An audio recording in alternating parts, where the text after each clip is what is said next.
Today, Precarious plays MegaMan Battle Network 2. Oh. We've moved far into the future for the benefit of all involved. Let me explain.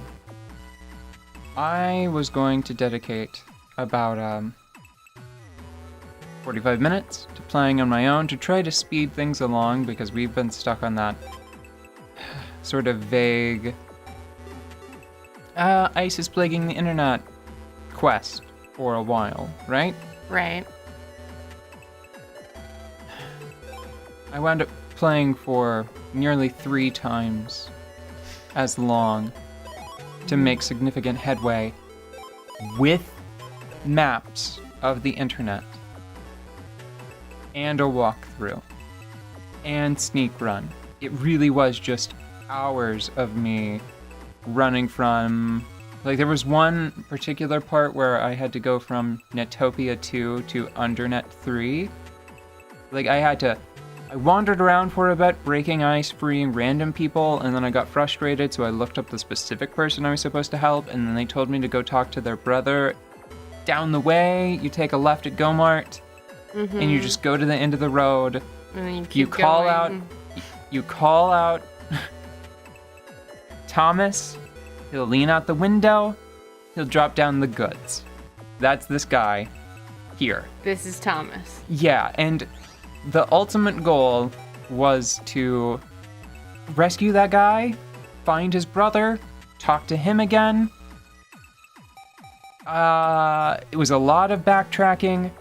It was so tedious that if I were not performing this, if my resentment was not stronger than my boredom, and I were doing this on my own, I would have given up.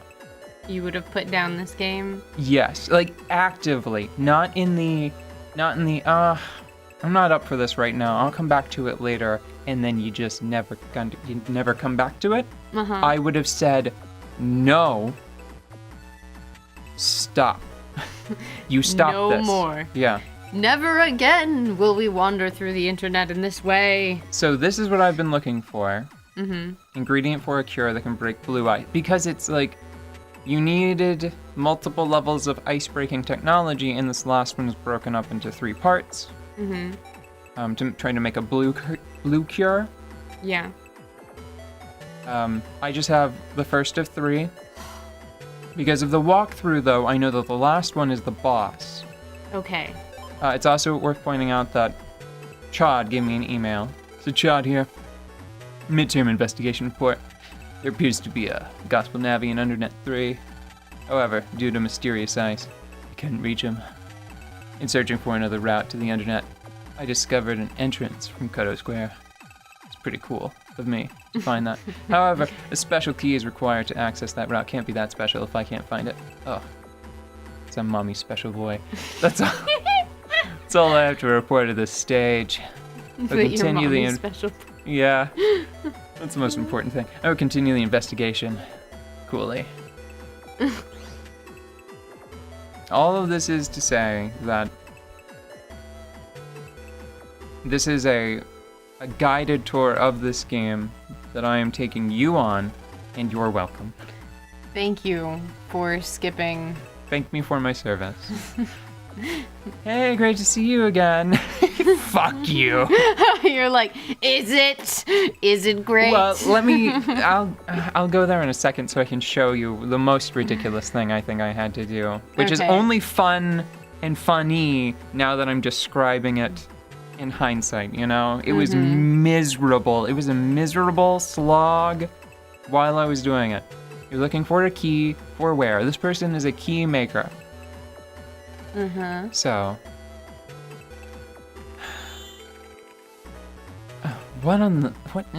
what data rattles? Game, you are so weird with your rules. Okay, gate key D. It's like the shutter noise on, like, digital Cell phone cameras. Yeah. Like, that doesn't mean anything, but... Just user feedback. Yeah, that doesn't mean anything, but okay. Thank you. It's a folder. It's a folder, so that way you have something to ground it in reality. Everyone knows folders. Oh, I'm running out of options. I'll find it soon. This is the thing that is most frustrating about this. The fact that I can't, maybe, I don't know, like press, that button's unused. The fact that I can't press select and just have the map go boop and zoom out to like a big map, showing this whole space, that would go a long way towards making this bearable. Yeah. But I can't, so I had to rely on external maps because fucking this place is better. It's more distinct from area to area than in the first game, but it's still not great. Yeah.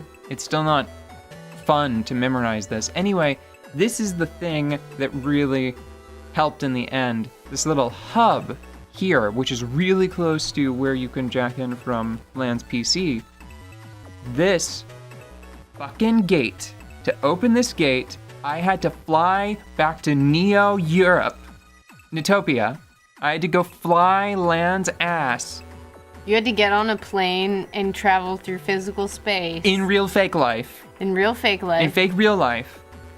To go take a quiz. Like, it sounds like a joke. It sounds like a Hitchhiker's Guide to the Galaxy joke. I had to get on a plane, fly to Europe. I had to go to an abandoned castle and phase through a fake door and take a quiz to get the key to that fucking gate.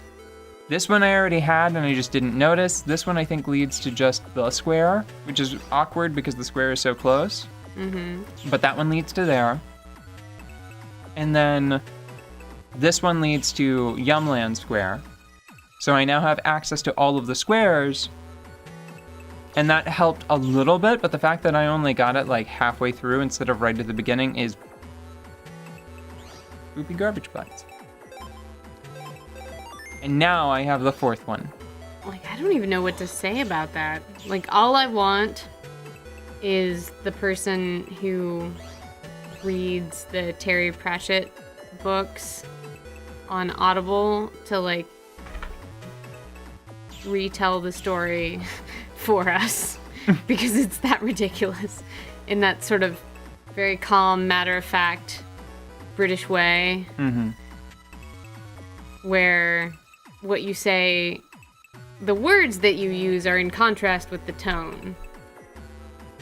You know? But it was in the housing and development in Yorkshire. Yorkshire, you're good near behind a panther. And so on and so on and so on. There's so many different nonsensical elements. Or like an anime announcer voice. Which I think is something we might be able to swing. Like the really calm, collected one with like a charming little bell. Yeah. Beam boom. Your friend here on this show did this thing to the other stuff. And then when they went there, they took a trip with the things and came back. Also, there was a dragon, and many shenanigans were had. Thank you. I'm gonna get rocked. Oops, this was a mistake. I went to the bad spot. Oh, yeah, there we go. I'm in trouble. Oh, don't be in trouble. Nope, Ooh. I'm in trouble. Oh. I have a question for you once you're out of trouble. I'm not gonna be out of trouble. I think I'm gonna die right now. Well... This is a very surly moment that I'm about to have, I think. I'm gonna fight someone in a bar. Like, I don't drink, but I'm gonna go to a bar just to pick a fight, you know? Yeah. I don't know how. But you might have just... I can see that cannonball that's about to smash into your face. But... I got out of that somehow. That was really nice. I appreciate the incidental freeze frame where that cannonball is like in the air, just like kissing your lips, like, you know what? And then you're like, actually, no, thank you. You know what I'm tired of? What? This game. You know what I'm specifically tired of? No, what are you specifically tired of? Having to have repair boring, functional vanilla white bread repair be my favorited chip. But they keep, like, I was gonna change it, and then I forgot to change it. And I was thinking about it, and I should have, like, if I would have known that that thing had that awful, awful move, which almost always hurts you much more than it hurts them, I wouldn't have thrown it away at the beginning of that battle. Get on, perhaps. The other problem is that I know now, thanks to the internet, that the next boss is water.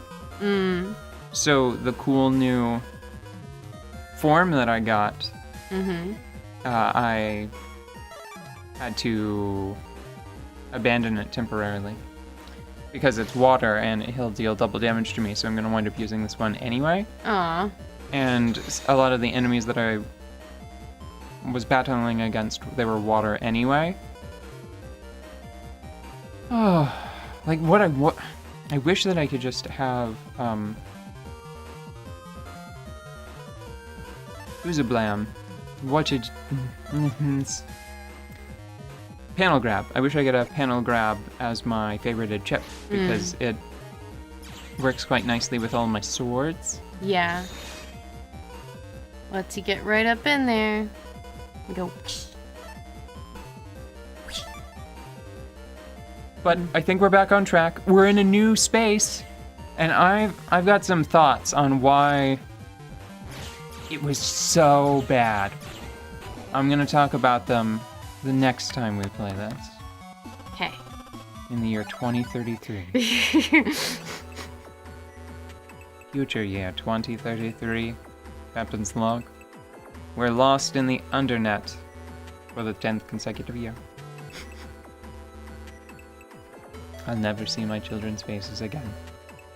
It's fine, they were little turds. If I'm honest.